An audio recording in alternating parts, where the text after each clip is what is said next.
The Big Trip Up Yonder by Kurt Vonnegut, Jr.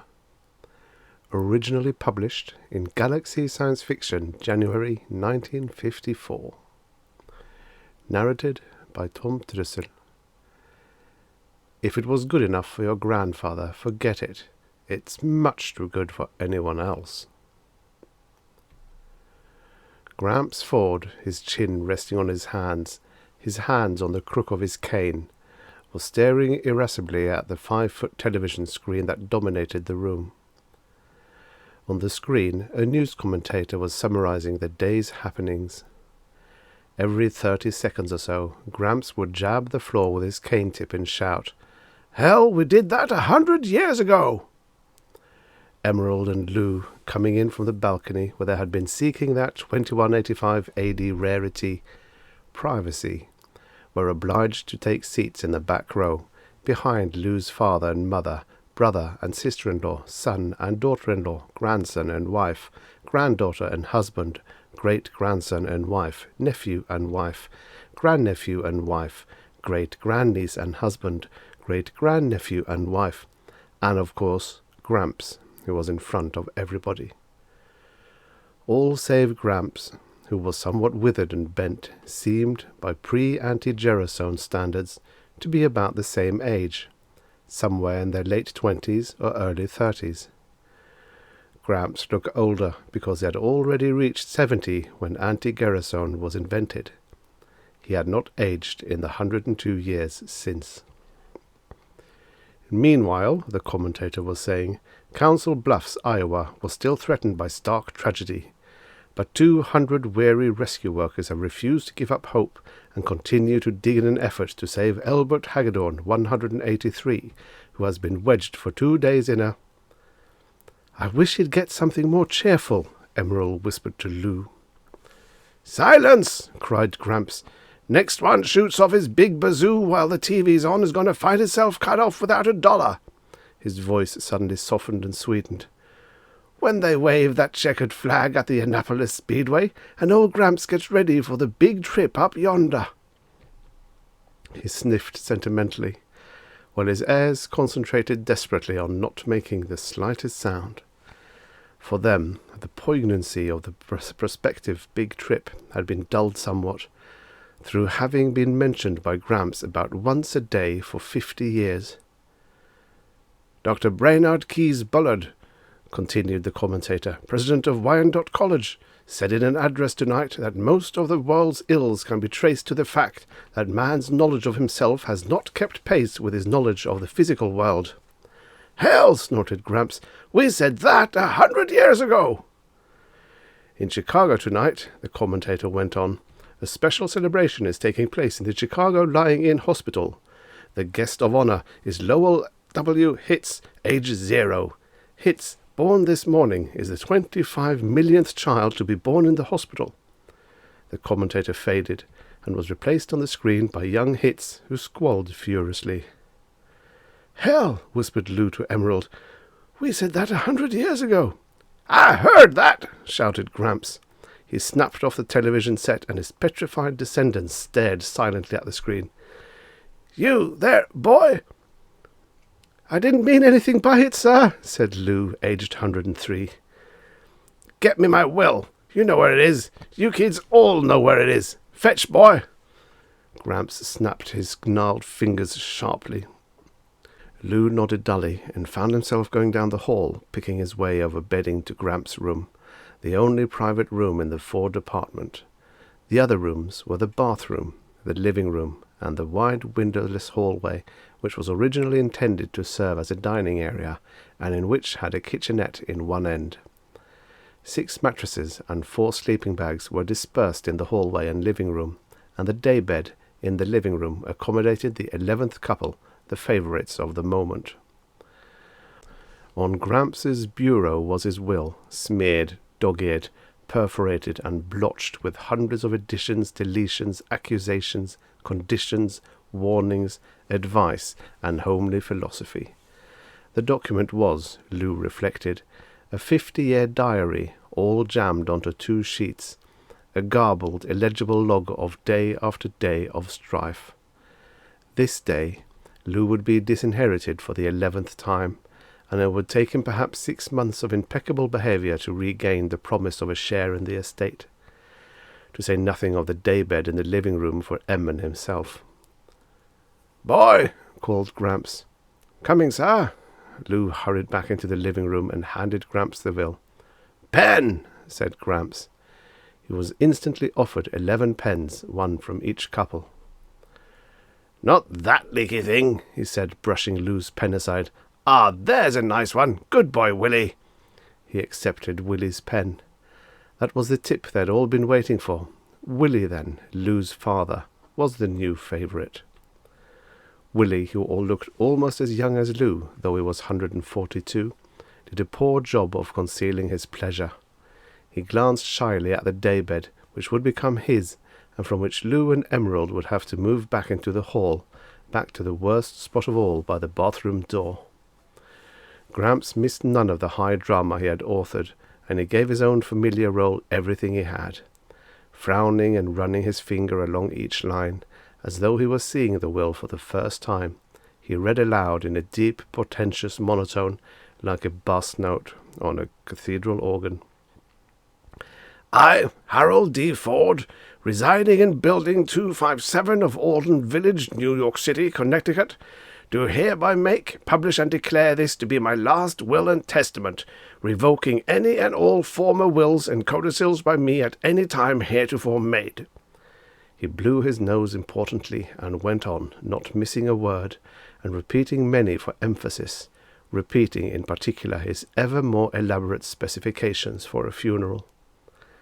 At the end of these specifications, Gramps was so choked with emotion that Lou thought he might have forgotten why he had brought out the will in the first place. But Gramps heroically brought his powerful emotions under control, and after erasing for a full minute, began to write and speak at the same time. Lou could have spoken his lines for him. He had heard them so often. "I've had many heartbreaks ere leaving this vale of tears for a better land," Gramps said and wrote, "but the deepest hurt of all has been dealt me by—" He looked around the group, trying to remember who the malefactor was. Everyone looked helpfully at Lou, who held up his hand resignedly. Gramps nodded, remembering, and completed the sentence, "My great-grandson, Louis J. Ford." "Grandson, sir," said Lou. "Don't quibble. You're in deep enough now, young man," said Gramps, but he made the change. And from there he went without a misstep through the phrasing of the disinheritance, causes for which were disrespectfulness and quibbling. In the paragraph following, the paragraph that had belonged to everyone in the room at one time or another, Lou's name was scratched out and Willie's substituted as heir to the apartment, and, the biggest plum of all, the double bed in the private bedroom. "So," said Gramps, beaming. He erased the date at the foot of the will and substituted a new one, including the time of day. "Well, time to watch the McGarvey Family." The McGarvey Family was a television serial that Gramps had been following since it was 60, or for a total of 112 years. "I can't wait to see what's going to happen next," he said. Lou detached himself from the group and lay down on his bed of pain by the bathroom door. Wishing Em would join him, he wondered where she was. He dozed for a few moments, until he was disturbed by someone stepping over him to get into the bathroom. A moment later, he heard a faint gurgling sound as though something was being poured down the wash-basin drain. Suddenly it entered his mind that Em had cracked up, that she was in there doing something drastic about Gramps. "Em!" he whispered through the panel. There was no reply, and Lou pressed against the door. The worn lock, whose bolt barely engaged its socket, held for a second, then let the door swing inward. "Morty!" gasped Lou. Lou's great-grandnephew, Mortimer, who had just married and brought his wife home to the Ford menage, looked at Lou with consternation and surprise. Morty kicked the door shut, but not before Lou had glimpsed what was in his hand. Gramps' enormous economy-sized bottle of anti-gerasone, which had apparently been half emptied, and which Morty was refilling with tap water. A moment later, Morty came out, glared defiantly at Lou, and brushed past him wordlessly to rejoin his pretty bride. Shocked, Lou didn't know what to do. He couldn't let Gramps take the mouse-trapped anti-gerasone, but if he warned Gramps about it, Gramps would certainly make life in the apartment, which was merely insufferable now, harrowing. Lou glanced into the living room and saw that the Fords, Emerald among them, were momentarily at rest, relishing the botches that the McGarvey had made of their lives. Stealthily, he went into the bathroom, locked the door as well as he could, and began to pour the contents of Gramps' bottle down the drain. He was going to refill it with full-strength anti-gerasone from the 22 smaller bottles on the shelf. The bottle contained a half-gallon, and its neck was small, so it seemed to Lou that the emptying would take forever, and the almost imperceptible smell of anti-gerasone, like Worcestershire sauce, now seemed to Lou, in his nervousness, to be pouring out into the rest of the apartment, through the keyhole and under the door. The bottle gurgled monotonously. Suddenly, up came the sound of music from the living room, and there were murmurs and the scraping of chair legs on the floor. "Thus ends," said the television announcer, "the 29,121st chapter in the life of your neighbours and mine, the McGarveys." Footsteps were coming down the hall. There was a knock on the bathroom door. "Just a sec," Lurie cheerily called out. Desperately, he shook the big bottle, trying to speed up the flow. His palms slipped on the wet glass, and the heavy bottle smashed on the tile floor. The door was pushed open, and Gramps, dumbfounded, stared at the incriminating mess. Lou felt a hideous prickling sensation on his scalp and the back of his neck. He grinned engagingly through his nausea, and for want of anything remotely resembling a thought, waited for Gramps to speak. "Well, boy," said Gramps at last, "looks like you got a little tidying up to do." And that was all he said. He turned around, elbowed his way through the crowd, and locked himself in his bedroom. The Fords contemplated Lou in incredulous silence a moment longer, and then hurried back to the living room, as though some of his horrible guilt would taint them, if they looked too long. Morty stayed behind long enough to give Lou a quizzical, annoyed glance. Then he also went into the living room, leaving only Emerald standing in the doorway. Tears streamed over her cheeks. "Oh, you poor lamb, please don't look so awful. It was my fault. I put you up to this with my nagging about Gramps." "No," said Lou, finding his voice. "Really, you didn't. Honest, Em, I was just—" "You don't have to explain anything to me, hun. I'm on your side, no matter what." She kissed him on one cheek and whispered in his ear. "It wouldn't have been murder, hun. It wouldn't have killed him. It wasn't such a terrible thing to do. It just would have fixed him up so he'd be able to go any time God decided he wanted him." "What's going to happen next, Em?" said Lou hollowly. "What's he going to do?" Lou and Emerald stayed fearfully awake almost all night, waiting to see what Gramps was going to do. But not a sound came from the sacred bedroom. 2 hours before dawn, they finally dropped off to sleep. At 6 o'clock they arose again, for it was time for their generation to eat breakfast in the kitchenette. No one spoke to them. They had 20 minutes in which to eat, but their reflexes were so dulled by the bad night that they had hardly swallowed 2 mouthfuls of egg-type processed seaweed before it was time to surrender their places to their son's generation. Then, as was the custom for whoever had been most recently disinherited, they began preparing Gramps' breakfast, which would presently be served to him in bed on a tray. They tried to be cheerful about it. The toughest part of the job was having to handle the honest-to-God eggs and bacon and oleomargarine, on which Gramps spent so much of the income from his fortune. "Well," said Emerald, "I'm not going to get all panicky until I'm sure there's something to be panicky about." "Maybe he doesn't know what it was I busted," Lou said hopefully. "Probably thinks it was your watch crystal," offered Eddie, their son, who was toying apathetically with his buckwheat-type processed sawdust cakes.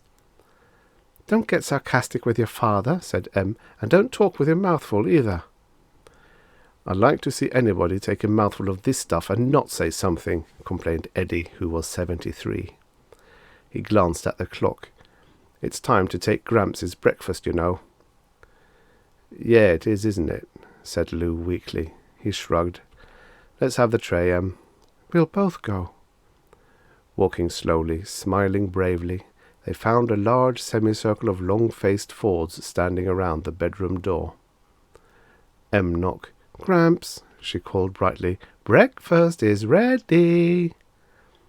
There was no reply, and she knocked again, harder. The door swung open before her fist. In the middle of the room, the soft, deep, wide, canopied bed, the symbol of the sweet by-and-by to every Ford, was empty.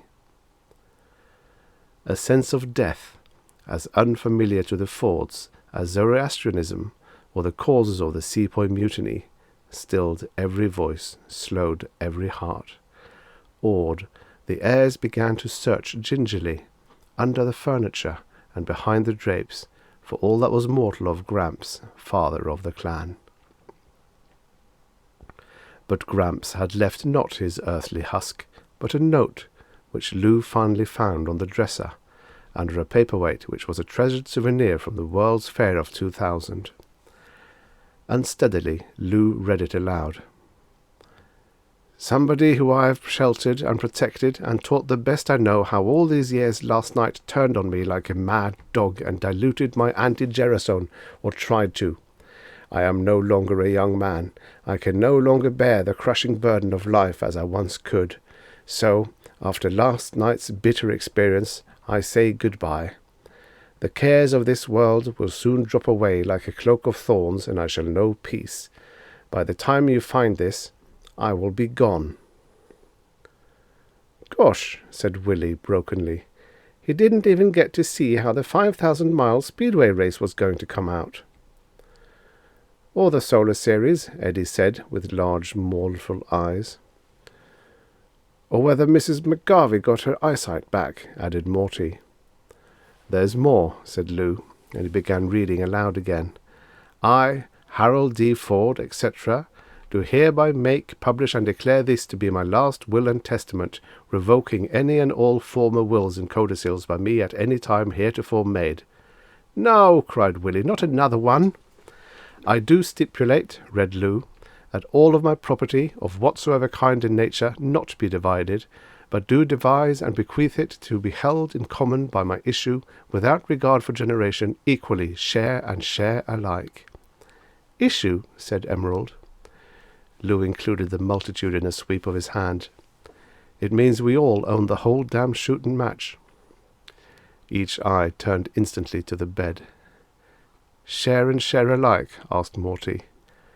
"Actually," said Willie, who was the oldest one present, "it's just like the old system, where the oldest people head up things with their headquarters in here, and—" "I like that!" exclaimed Em.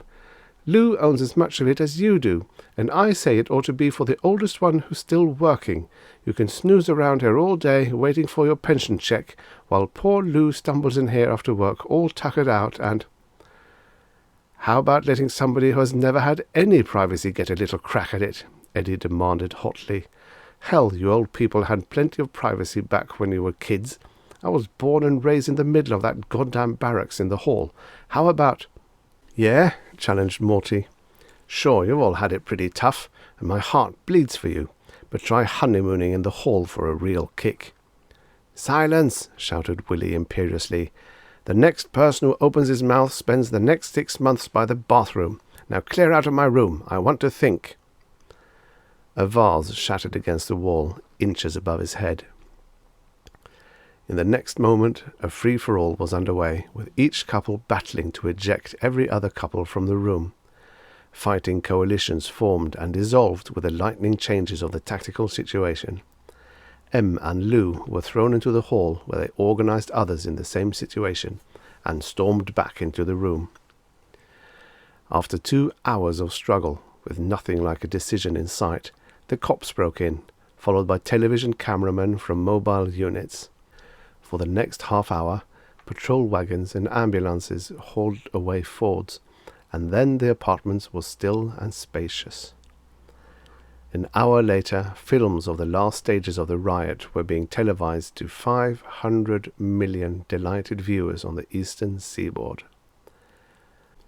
In the stillness of the 3-room Ford apartment on the 76th floor of Building 257, the television set had been left on. Once more the air was filled with the cries and grunts and crashes of the fray, coming harmlessly now from the loudspeaker.